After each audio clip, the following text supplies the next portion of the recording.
Welcome back to my YouTube channel. आज हम करेंगे टीएस ग्रेवाल क्लास 11th के अकाउंटेंसी का चैप्टर 15 जिसका नाम है डेप्रिसिएशन का सोल्यूशन नंबर 17। क्वेश्चन नंबर 17 बच्चों मैंने ऑलरेडी नोट कर रखा है। क्वेश्चन नंबर 17 बता रखा है the flowing balance appear in the books of Priyank limited as on 1 April 2024। तो यहाँ पे आपको मशीनरी अकाउंट का बैलेंस बता रखा है जो कि 10 लाख रुपीज है, और प्रोविजन फॉर डेप्रिसिएशन अकाउंट का बैलेंस बता रखा है जो कि 4,50,000 है। आगे बता रखा है depreciation is provided eight 10% per annum on the original cost on 31 March every year. On 1st October 2024, a machine which was purchased on 1st December 2021 for rupees 1,20,000 was sold for 34,000।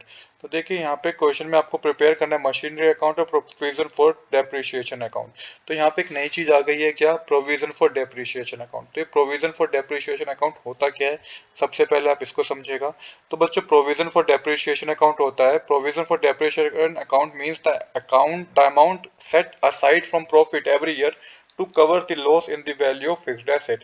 तो ऐसा अमाउंट होता है ये जो कि profit में से पहले ही एक सेपरेट निकाल लेता है बिजनेस। क्यों?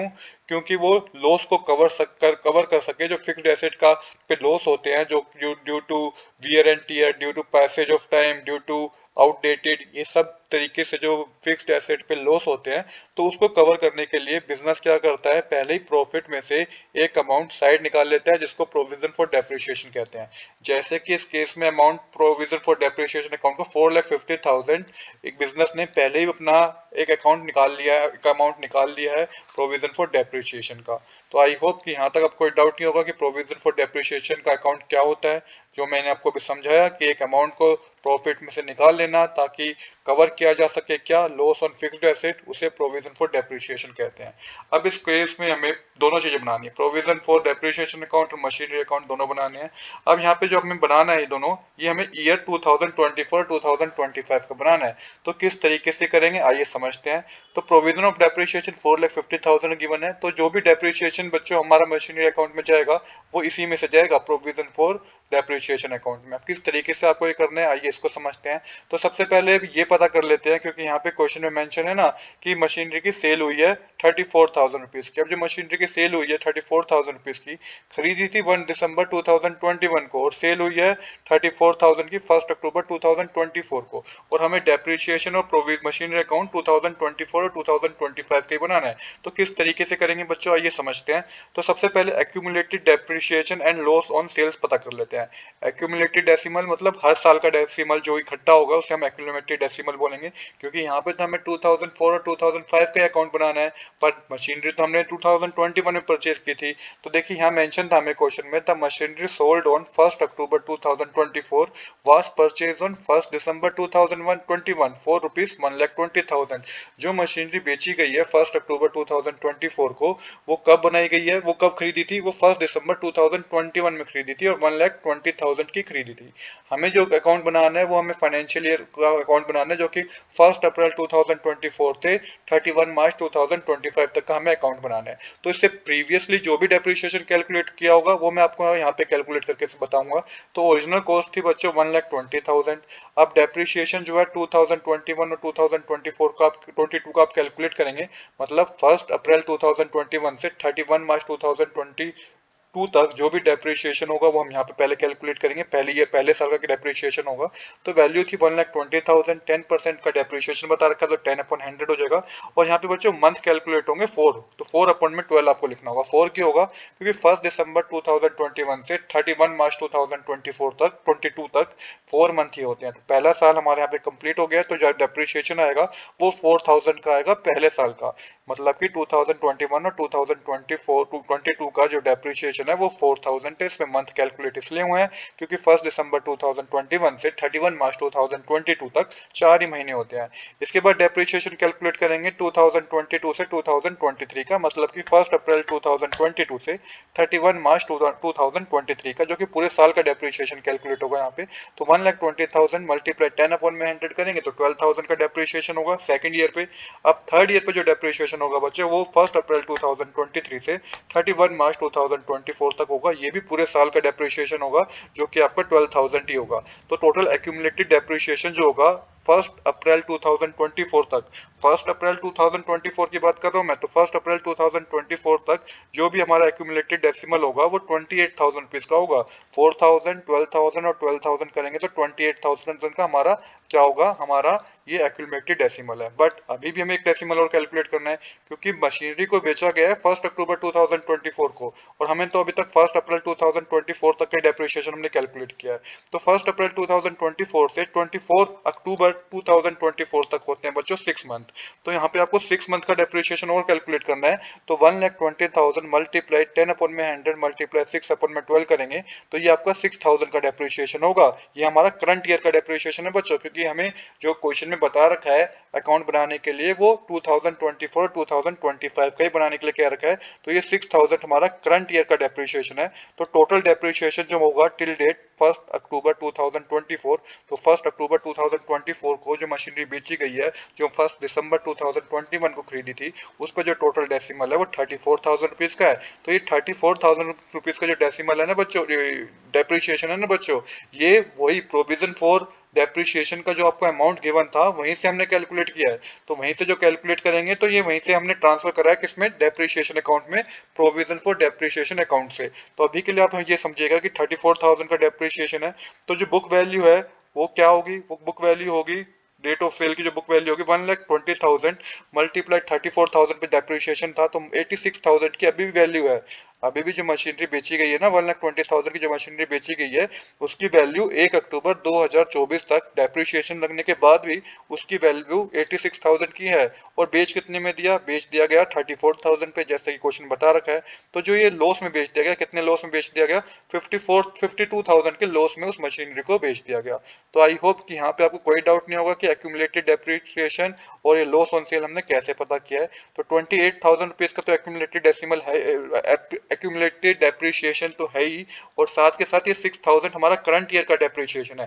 टोटल डेप्रिसिएशन 34,000 का है, जो कि प्रोविजन फॉर डेप्रिसिएशन का जो अमाउंट गिवन था उसमें से हम ट्रांसफर कर देंगे किसमें, हम कर देंगे मशीनरी अकाउंट में ट्रांसफर।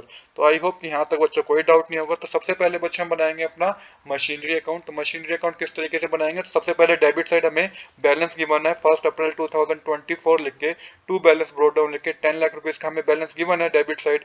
अब आपको बात करनी है क्रेडिट साइड की, तो क्योंकि हमें क्वेश्चन में 1 अप्रैल से 31 मार्च 2025 का ही, 1 अप्रैल 2020 31 मार्च 2024 का ही हमें फाइनेंशियल ईयर बनाने के लिए कह रखा है। तो 1 अप्रैल 2024 से 31 मार्च 2025 तक का ही हम बना रहे हैं ये। तो टू बैलेंस ब्रोट डाउन ये आपको क्वेश्चन में गिवन था 10 लाख रुपीज, जिसको आपको डेबिट साइड मेंशन करना है।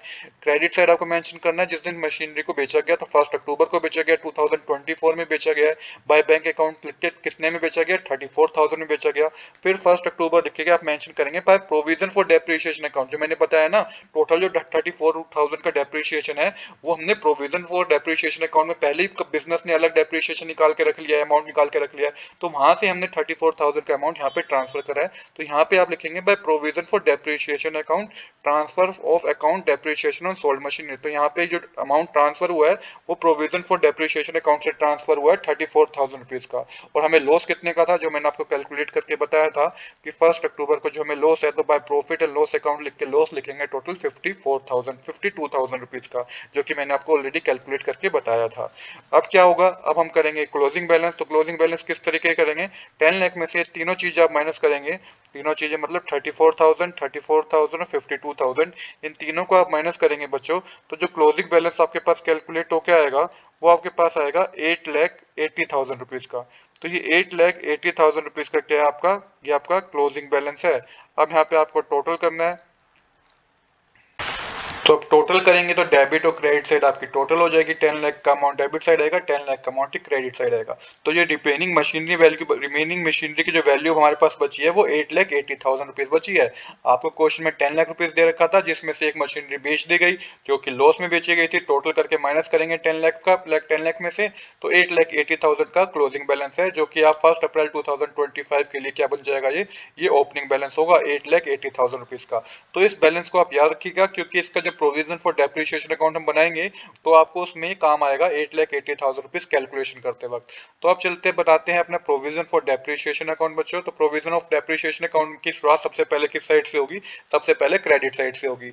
मशीनरी अकाउंट हमने सबसे पहले डेबिट साइड मेंशन किया था, जो प्रोविजन अकाउंट होगा वो सबसे पहले क्रेडिट साइड मेंशन करेंगे, क्योंकि हम ये बना रहे हैं 1 अप्रैल 2024 से 31 मार्च 2025 का, जैसा कि क्वेश्चन में मेंशन था। तो 1 अप्रैल 2024 क्रेडिट साइड मेंशन करके लिखेंगे बाय बैलेंस ब्रोट डाउन। जो बैलेंस आपको गिवन था ना प्रोविजन का स्टार्टिंग में 4,50,000 का, जो बिजनेस ने सेपरेटली निकाल के अपने प्रॉफिट में से पहले से सेपरेट निकाल लिया था, तो 4,50,000 का बैलेंस ये क्वेश्चन में भी गिवन था। तो इसको आप सबसे पहले मेंशन करेंगे। अब आप बात मेंशन करेंगे डेबिट साइड। डेबिट साइड इसलिए बच्चों क्योंकि 4,50,000 में से जो रिमेनिंग हमारा एक्यूमुलेटेड डेप्रिसिएशन था वो हमने कैलकुलेट किया था ऑलरेडी, तो वो हमने 4,50,000 में से निकाला है। तो यहाँ पे 1 अक्टूबर लिखेंगे, क्योंकि 1 अक्टूबर की डेट इसलिए लिखेंगे कि 1 अक्टूबर को ही मशीनरी को बेचा गया था, तो टू मशीनरी अकाउंट लिखेंगे, क्योंकि हमने ये अमाउंट मशीनरी अकाउंट के लिए निकाला है। एक तरीके से हमने ट्रांसफर, ये अमाउंट यहाँ से हमने ट्रांसफर किया था कहाँ, मशीनरी अकाउंट में। तो यहाँ पे आप मशीनरी अकाउंट लिखेंगे। टोटल 34,000 का डेप्रिसिएशन था बच्चों, जब मैंने आपको कैलकुलेशन में समझाया था, तो टोटल डेप्रिसिएशन वहाँ पे मैंने आपको 34,000 का समझाया था। तो यहाँ पे डेप्रिसिएशन टोटल 34,000 का आएगा। उसके बाद 2025 लिख के क्रेडिट साइड 31 मार्च लिखेंगे। यहाँ पे अभी बच्चों आप बाय डेप्रिसिएशन अकाउंट लिखेंगे करंट ईयर का, क्योंकि करंट ईयर पे तो बच्चों डेप्रिसिएशन, अब यहाँ पे जो करंट ईयर पे डेप्रिसिएशन अमाउंट आपको कैलकुलेट करना है वो 94,000 रुपीज का आ रहा है। तो 94,000 का बच्चों कैसे आ रहा है इसको समझेगा। तो डेप्रिसिएशन जो रिमेनिंग मशीनरी थी, जो कि मैंने बताया था 8,80,000 की मशीनरी अभी भी है ना, तो उसमें भी तो डेप्रिसिएशन कैलकुलेट होगा। तो 31 मार्च 2025 लिख के हमने उस पर डेप्रिसिएशन कैलकुलेट करना है, जो कि 88,000 का उस पर भी डेप्रिसिएशन होगा करंट ईयर का, जो कि हमारे पास रिमेनिंग मशीनरी थी।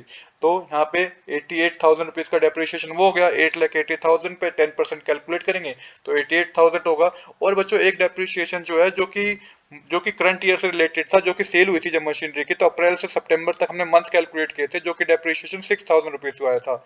ये ऑलरेडी हम यहाँ पे शो कर चुके हैं, 34,000 में इंक्लूड कर चुके हैं। बट क्योंकि वो हमारा इसी ईयर से रिलेटेड है, 1 अप्रैल 2024 से 31 मार्च 2025 तक के ईयर से रिलेटेड है, तो वो 6,000 का अमाउंट आपको इस साइड भी लिखना ही है।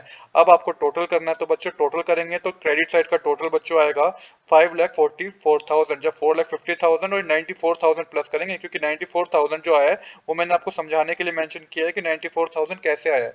तो 88,000 प्लस 6,000 करके 94,000 आया है। तो ये 5,44,000 रुपीज होगा, जिसमें से आप 34,000 रुपीज माइनस करेंगे, तो जो रिमेनिंग अभी भी हमारे पास क्लोजिंग बैलेंस बचेगा प्रोविजन फॉर डेप्रिसिएशन अकाउंट का, वो 5,10,000 रुपीज का होगा। तो 5,10,000 का अभी भी हमारे पास क्लोजिंग बैलेंस है, जिसको आप क्रेडिट साइड मेंशन कर देंगे बाय बैलेंस ब्रोट डाउन लिख के 5,10,000 रुपीज। तो इस तरीके से बच्चों हमारा प्रोविजन अकाउंट भी कंप्लीट हो गया है। तो आज के लिए इतना ही। I hope you like this video. If you like this video please do subscribe this channel. Thanks for watching.